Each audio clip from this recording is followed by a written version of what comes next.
जय हिंद प्यारे दोस्तों।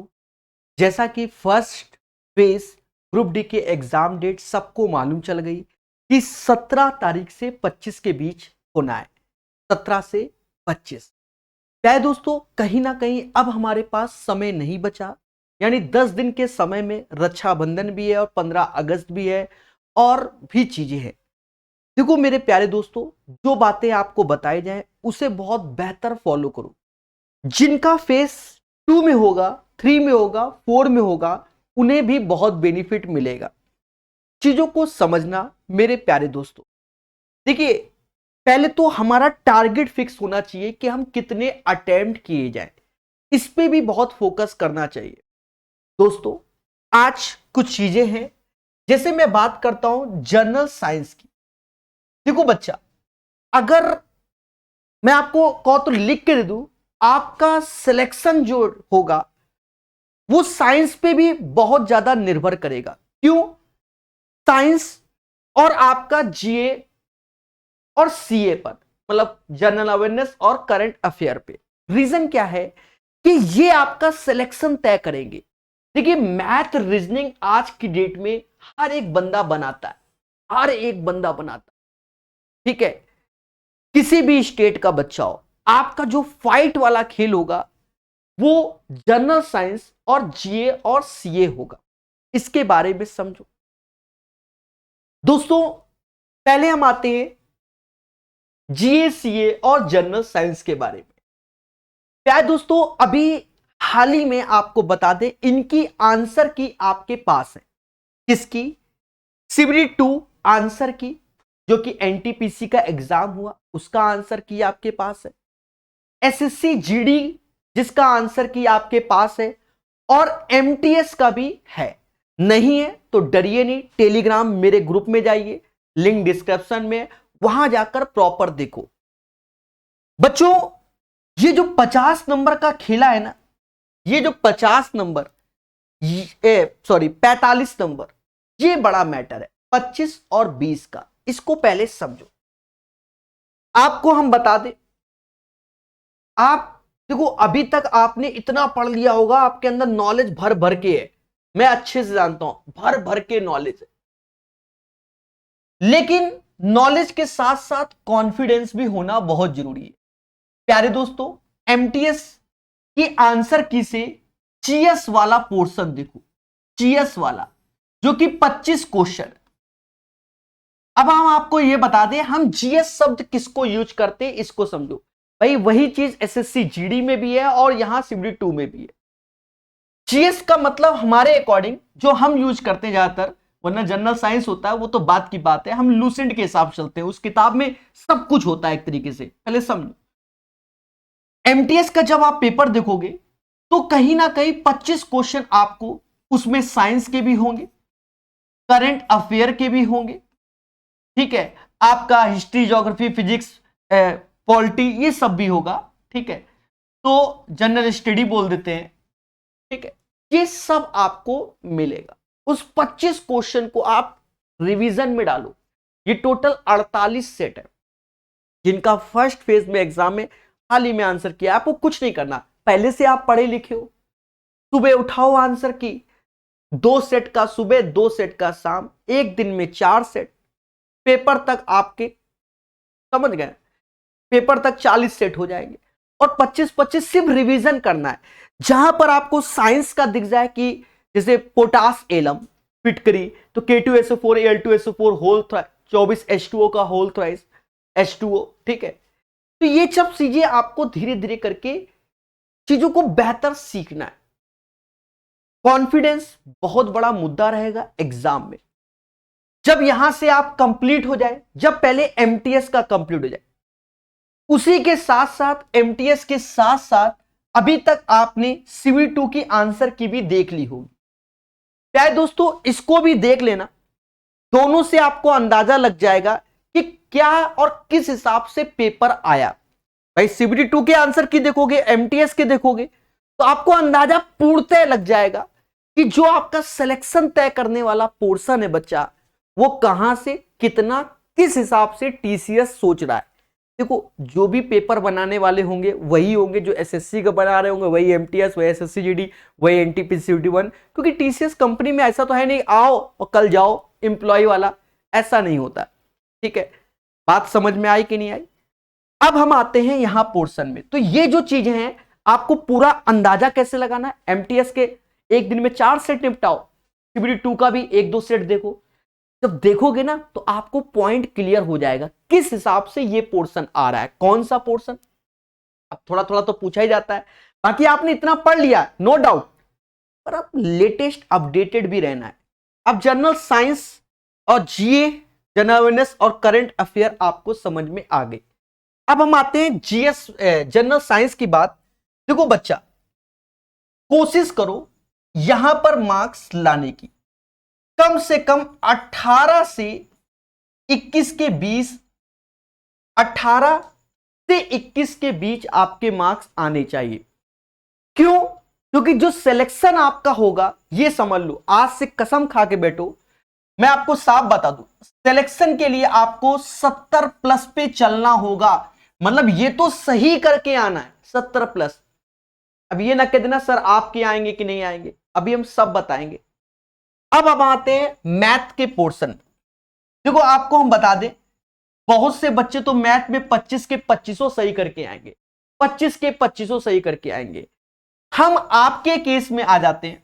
देखो मैथ में तो आने ही चाहिए भाई, ज्यादा ज्यादा 2-4 क्वेश्चन आपको डिफिकल्ट लगेगा, उसको छोड़ देना। कोशिश करो कि मैथ में 20 से, अब 20 प्लस मार्क्स बोल देते हैं, चलो 20 से 23, ठीक है। वैसे तो कुछ बच्चों के 25 के 25 भी सही होंगे, यही सत्य।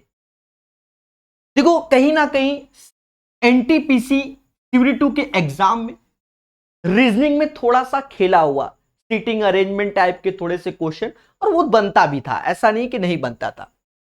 फिर भी हम ये मान के चलते हैं कि आप रीजनिंग बढ़िया से पढ़ रहे हो, कोशिश करो कि 23 प्लस मार्क्स तो होने ही चाहिए। अब 23 से आप जितने ले आओ वो आपकी श्रद्धा है कि भाई 25 के 25 ले आओ, 30 के 30 ले आओ, वो बात की बात है। पर 23 से कम 23 से 26 इतने तो इसके बीच आने ही चाहिए। सारा गेम है आपका जनरल अवेयरनेस और करंट अफेयर। देखो इसके लिए दुनिया भर के 10-10, 15-15 घंटे के टीचरों के मैराथन ना देखो, उनकी पीडीएफ देखो, ठीक है, समझे नहीं? पीडीएफ देखो, मैराथन की जगह पीडीएफ देखो, मैराथन की जगह पीडीएफ देखो। सर ऐसा क्यों कह रहे हो? अगर आपने मैराथन देखा, मालूम 10 घंटे का मैराथन, उसकी पीडीएफ अगर प्रॉपर मिल रही है, मुश्किल से 1-2 घंटे में पूरा का पूरा क्लियर। और हमें समय के हिसाब से खेलना है। अब ये नहीं कि बरसात में हम बीमारे पड़ जाएं, हमारे साथ खेला हो जाए। देखो यहां पर मार्क्स लाना बहुत बड़ा चैलेंज होता है, ठीक है, यहां पर मार्क्स लाना।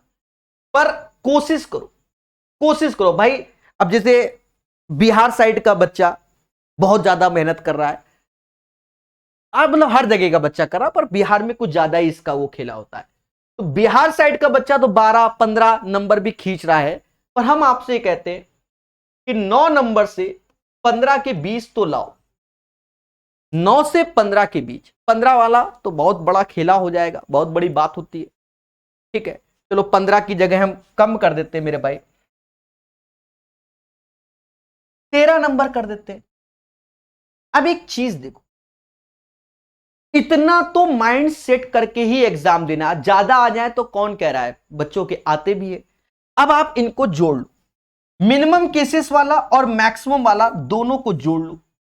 8 3 11, 8 3 11, 11 और 9 20 हासिल, 2 2 4 5 2 7, कितना आ गया? 70 आ गया। कितना आ गया? 70 मार्क्स। और अगर हम थोड़ा सा बढ़ाते हैं अपनी कैपेसिटी को, जो सिलेक्शन तय करेगा, 3 1 4 6 10 3 13 हासिल 1, 2 2 4 2 6 1 7 और 1 8, सिलेक्शन 83 के आसपास आप अटेम्प्ट कर रहे हो। मतलब सही आपको लग रहा है कि 83 क्वेश्चन सही हो गए, ये बहुत बड़ी बात बोल दी हमने। ये पेपर में, अब पेपर में मालूम है क्या होता है, 83 आप मार आए, ये उन बच्चों की जो वास्तव में मेहनत कर रहे हैं। टाइम पास वाले तो खेलते रहते हैं, वो तो कमेंट में भी लिख देंगे सर आप ही ला के दिखा दो, बोलना बहुत आसान है, क्योंकि वो 2G ही रहेगी, सीधी सी बात, उनको कोशिश करना ही नहीं है। देखो 83 आप सही करके आ रहे हो, 2-4 तो भरने में गलत हो जाएंगे, 5 गलत हो जाएंगे, 8 गलत हो जाएंगे, तो 75 तो हुए, और बाकी 2-3 निगेटिव हटा दो, तो 72-73 यानी 75 के आसपास आपके मार्क्स, मतलब ये लेके चलना है। दोस्तों मेरी बात को कोई बुरा ना मानना, बड़ा भाई समझ लो या छोटा भाई समझ लो, पर जो बता रहे हैं हमें रिजल्ट ओरिएंटेड पढ़ना है, ये नहीं कि टाइम पास करना है। तो ये तो पहले माइंड सेट कर लो कि भैया इतना तो आना ही। नंबर कैसे बढ़ रहे हैं, देखो नंबर बढ़ाने के लिए मैंने बताया क्या, वो भी समझ लो, नहीं बताया तो समझाएंगे। पहला पोर्शन आपने इतना पढ़ लिया, इतने टीचरों से पढ़ लिया, एसएससी, अब बताओ ग्रुप डी का तुम पाषाण कालीन 2018 का पढ़ के बैठे हो, बिल्कुल रट के बैठे हो, एनटीपीसी के 1 साल से सेट लगा लिए, तो भैया इन एग्जामों पे पड़ोसी ध्यान देगा क्या है? पड़ोसी ध्यान देगा। देखो मेरा मानना है जो मैथ अगर आपको अर्थमेटिक लगानी है, नए सेट, ये दुनिया भर के सेट की ओर ना जाओ, दुनिया भर के टीचर जो कराते हैं ना वो यही कराते हैं मेरे भाई, कुछ और नया नहीं लाएंगे। अगर आपको लगता है कि हमें सेट बनाने मैथ के सेट बनाने, तो मैं कह रहा हूं ना एसएससी जीडी का मैथ का सेट बनाओ, एसएससी जीडी का मैथ का सेट बनाओ, ठीक है। और अगर सीएचएसएल के आंसर की है तो सीएचएसएल का आंसर की के सेट बनाओ, मैथ का अगर बनाना है, इसी से प्रैक्टिस कर लो, ठीक है। हाँ किताबें पढ़ो नो डाउट अच्छी बात है, बाकी का आप जीएस पोर्शन जरूर देखो, रीजनिंग अपने हिसाब से देख लो मेरे भाई। तो ये बात हमारी जरूरी थी। अब हम आपको एक चीज और बताएं, बहुत अच्छे समझना, अब यहां यह नहीं समझ लेना किताब के बारे में चर्चा। देखो सिलेक्शन उन्हीं का होता है जो पूरा का पूरा सिलेबस पढ़ते, वास्तव में टाइम पास करने नहीं बैठते। देखो आपको बता दें 1.5 साल पहले जिन बच्चों ने इस किताब को पढ़ा था और एनटीपीसी का एग्जाम दिया है, आप जाके रिव्यू देख लो, बहुत सारे रिव्यू में बच्चों ने साफ शब्दों में कहा है सर इस किताब को जो आपने पढ़ाया था, ये समझो जिसने भी पढ़ा है उसको अच्छे मार्क्स आए। अच्छे मार्क्स के साथ साथ क्या हुआ है कि उनको वास्तव में मैथ आना चालू हो गई, ये एक बड़ा मुद्दा है। मतलब वो सीख गए मैथ के साथ खेलना, मैथ के साथ खेलना। तो ये 2018 तक था, इसमें जो भी था एएलपी एलपी के क्वेश्चन वैसे ही पूछे गए। अब जो इसका अपडेटेड वर्जन है मार्केट में, अपडेटेड में देखो अपडेटेड कुछ नहीं है, देखो मैं आपको साफ बता दूं अपडेटेड कुछ नहीं, जिसने एनटीपीसी के लेटेस्ट सेट लगा लिए यही किताब लगा रहा है, उसका भी सिलेक्शन तय है, साफ शब्दों में उसका भी सिलेक्शन तय है, उसे कोई नहीं रोक सकता। भाई लेटेस्ट सेट लगा लिया और ये लगा ही लिए, मुद्दा खत्म, आपको भटकने की जरूरत नहीं है। और किताब से पढ़ोगे तो क्या होता है ना, जैसे किताब में 200 क्वेश्चन 300 क्वेश्चन 400 क्वेश्चन है, पहले समझो। अब देख रहे हो ये वाला टाइप, अच्छा ये सेम पैटर्न का हटाओ, ये सेम पैटर्न का हटाओ। जिसने पढ़ रखा वो तो सेट लगाए, जो हम आपको ये बता रहे हैं, जिसने पढ़ रखा है सब कुछ पढ़ रखा है, तो एसएससी जीडी या भविष्य में सीएचएसएल की जो आंसर की है, ठीक है, इनको लगाने की कोशिश करो, ठीक है। इनके आंसर की को मैथ धीरे से बनाओ, खुशी मिलेगी। टीसीएस कहां से देगा, जो पेपर बना रहे वो कहां से देंगे, आप विचार करो, ठीक है। एक चीज समझो, जो सब बना चुका है, यानी ये किताब एनटीपीसी के पेपर, तो वो वहां जा सकता है, फिर इन 2 किताब की ओर जाने की जरूरत नहीं है। हाँ अगर आपके पास समय है, रिवीजन करना है कि सर क्या इसको रिवीजन में फिर से शामिल करें, अब आपने पढ़ रखा है तो फिर आप इधर जा सकते, नहीं तो फिर इसी का भी रिवीजन करके काम चल जाता है। देखो साफ सुथरी बात है, ठीक है। अब ये नहीं होता कि हर चीज कोर्स से खरीदने से सिलेक्शन होता है, ऐसा भी नहीं है, मेहनत से होता है, आपके स्वयं से। जो बच्चे बिल्कुल जिनका फर्स्ट फेज में नहीं है, सेकंड फेज थर्ड फेज जैसा भी हो, और जिनको लग रहा है कि हमें किताब अब पढ़ना चाहिए, अभी हमारे पास समय किताबों से पढ़ना, तो बच्चा देखो, ये किताब और ये किताब को दोनों को बाइलिंगुअल करके हमने पढ़ा दिया है।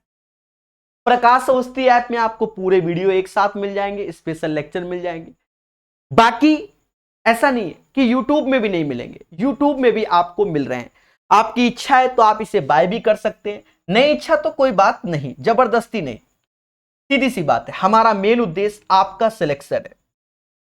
दोस्तों, जो भी मॉक बना रहे हो, जैसे अब क्या होता है कि बच्चा सोचता है कि हम डेली 4-4 मॉक बना ले, 15-15 मॉक बना ले। देखो, एक ही मॉक बनाओ, हम तो ये कह रहे हैं डेली एक मॉक।